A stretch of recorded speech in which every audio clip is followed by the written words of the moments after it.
Bonjour, Bonjour Jean-Luc, comment ça va? en forme et toi? Bien, bien, bien, bien, bien. Dis, je me suis laissé dire que tu venais aujourd'hui avec des bons plans assurance parce que des gens ont fait le calcul et bon, quand on fait le total de tout, on dépense quand même pas mal d'argent en assurance de toutes sortes. Il n'y a pas moyen de grappiller un petit peu de sous quelque part?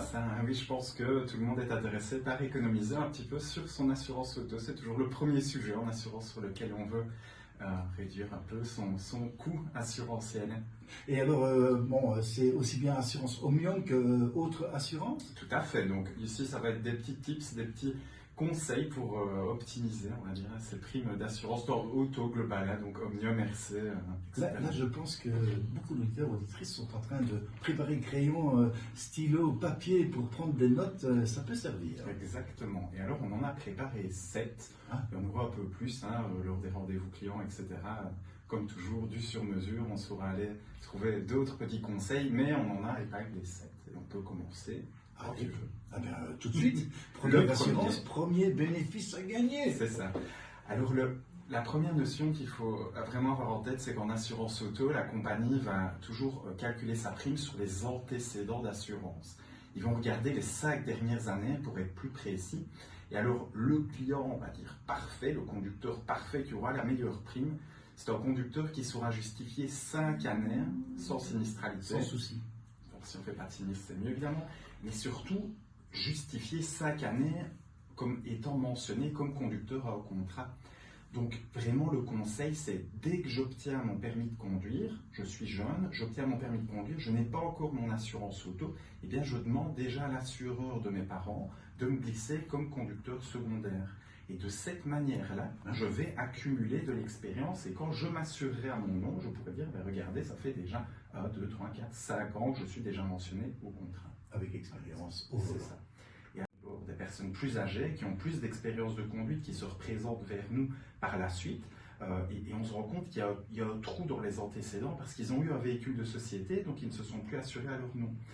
Là, de nouveau, l'astuce, c'est vraiment de penser à discuter avec l'employeur pour être mentionné sur ce contrat d'assurance véhicule de société. Comme ça, le jour où je n'ai plus de véhicule de société, je me réassure à mon nom. De nouveau, je sais avoir une attestation où j'ai été repris nominativement et les antécédents sont là. Si pendant ces 5 ans de stage, on va dire, on a été victime d'un accident, mais on n'est pas coupable, on n'est pas en tort. Ça n'impactera pas. Ah. Non. En fait, la garantie de RC, donc l'ancien bonus-malus, il n'y a plus de bonus-malus maintenant, il y en avait avant, mais le système est resté le même, c'est les 5 dernières années, la sinistralité est impactée par les sinistres en tort, oui, donc responsable quand c'est nous qui avons causé le dommage à la partie adverse. Ok, et après ces 5 ans? Les 5 ans, c'est juste 5 ans. Donc tous les sinistres de plus de 5 ans, ça ne pas pris en compte. Alors, bon, ça c'est les exemples, les types d'assurance. C'était le premier conseil. Deuxième maintenant? Alors, le deuxième, ça peut paraître simple, mais par définition, une prime d'assurance pour la garantie RC, c'est calculé sur la puissance du véhicule. Donc là, évidemment, on s'adresse plus vite aux jeunes, mais pensez, si vous prenez un véhicule trop puissant, la prime sera proportionnelle à ça. La puissance, mais c'est en chevaux. Au kilowatt, oui, c'est ça, sur lesquels on fait un calcul, mais chevaux, kilowatts, au final, c'est là-dessus. Donc voilà, en résumé, pour donner une tape pour un jeune, il ne faut pas dépasser 66 kW ou 90 chevaux, c'est déjà très très bien. Mais l'économie qu'on pourrait avoir en choisissant bien son assurance, on peut chiffrer? On pourrait, mais si on va, on va quand même facilement, je vais dire, entre un véhicule de 50 kW et un véhicule de 90 kW, pour un jeune, on va quand même pouvoir compter facilement 30-40% de différence. Ah oui, quand même. Une trentaine de pourcents. Ah, ça vaut la peine. Donc voilà, il faut quand même penser à prendre un véhicule pas trop puissant. Troisième exemple? Dans le même volet, c'est la valeur. Donc quand on achète une voiture neuve, on l'assure en Omnium, par définition, la prime Omnium, elle va être proportionnelle vis-à-vis de la valeur. Donc voilà, on achète une voiture qui coûte cher, la prime d'assurance coûtera plus cher. C'est comme ça, c'est logique, mais il faut l'avoir en tête. Mais là aussi, un moyen de trouver ou pas du tout? En fait, de nouveau, ça va nous envoyer vers le quatrième conseil. Par définition, le quatrième conseil, ça va être ça ne sert à rien de comparer ses assurances chaque année, mais par contre, petit tour de marché de temps en temps, ça ne fait pas de mal. Votre courtier est là pour ça, parce qu'on rappelle que par définition, une compagnie directe, les compagnies directes Etias ou la Banque Assurance Belfius, etc., ne travaillent qu'avec leurs propres produits, donc ils n'ont pas cette capacité de comparaison que nous, en tant que courtier, on a évidemment, sans nous jeter des fleurs, mais voilà, je suis assez mal placé pour positionner les autres acteurs au-dessus de nous sur ce marché-là, évidemment. Mais on a cette capacité d'aller chercher les meilleures solutions, je vais dire, le meilleur rapport qualité-prix systématique pour le client. Et donc, voilà, de temps en temps, le courtier proposera ça au client, mais le client ne doit pas hésiter de temps en temps à demander au courtier de refaire un peu le tour du marché pour voir si une compagnie qui ne se positionnait pas bien vis-à-vis de son profil il y a 2 ou 3 ans, se repositionne peut-être mieux maintenant parce que sa stratégie a changé. Tout en veillant bien sûr à ce que cette nouvelle assurance soit efficace. Tout à fait, tout à fait. Ça fait partie du rapport qualité-prix quand même. Du rapport qualité-prix, tout à fait. Exemple suivant.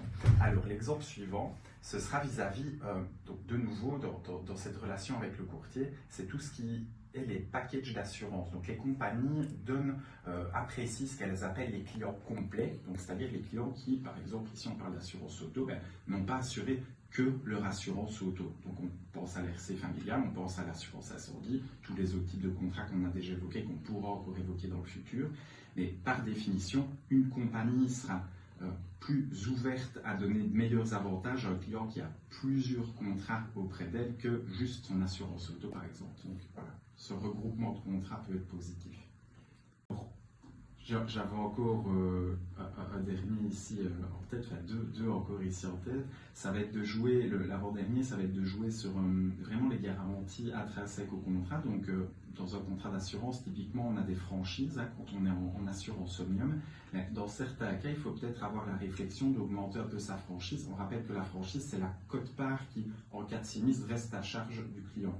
J'ai une franchise de 300 €, j'ai un sinistre de 1000, en fait, je récupère 700. Les 300 qui restent à ma charge, c'est la franchise. Mais si j'augmente ma franchise, ma prime va diminuer. Donc voilà, dans certains cas, c'est une réflexion à avoir de nouveau avec le courtier, jouer là-dessus. Et alors en omnium, on a aussi les dégressivités en cas de déclassement du véhicule. Là aussi, si on prend une moins bonne dégressivité parce que le véhicule a pris en âge, la prime va diminuer. Donc c'est une non-dégressivité de la valeur, par exemple, pendant les 2 premières années. Donc je déclasse ma voiture pendant les 2 premières années. Certaines compagnies vont la rembourser à 9. Alors qu'elle n'est plus à 9, elle a 1 an et demi, elle a 2 ans. Et si on supprime cette garantie-là par la suite, ça fera aussi réduire un peu la prime du contrat. Donc vraiment jouer sur les garanties intrinsèques du contrat en tant que tel. On en a fait le tour, il y en a encore? J'en veux encore une petite. Encore des petits sous à gagner. Exactement. Et alors là, en plus, on est en plein dedans. Non, mais il faut un peu suivre. Je vais dire, c'est pas un marché ça n'existe pas les soldes en assurance, ce genre de choses. Mais il y a quand même des périodes où les compagnies vont s'adapter à la vie de tous les jours, je vais dire. Et entre autres, là, on parle d'auto, il y a le salon de l'auto. Et les compagnies font des réductions vis-à-vis son auto. Donc très souvent, ça va viser les véhicules neufs.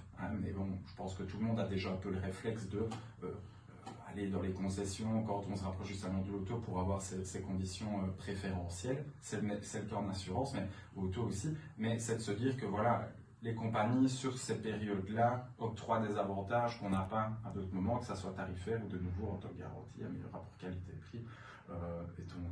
Donc voilà. En somme, bonne période. Cher Romain Cabet, eh bien, on peut proposer aux auditeurs de se mettre à table et de voir un peu comment on peut gagner des sous-sous. Vous allez nous aider, Romain Cabet? Avec grand plaisir, dans nos bureaux, dans nos antennes qu'on avait déjà partagées. Et comme toujours, ce sont des conseils sur mesure. Donc là, on a donné des tips, mais on en a d'autres pour vous. Tapez www.solidas.be et notre page Facebook Solidas Assurance.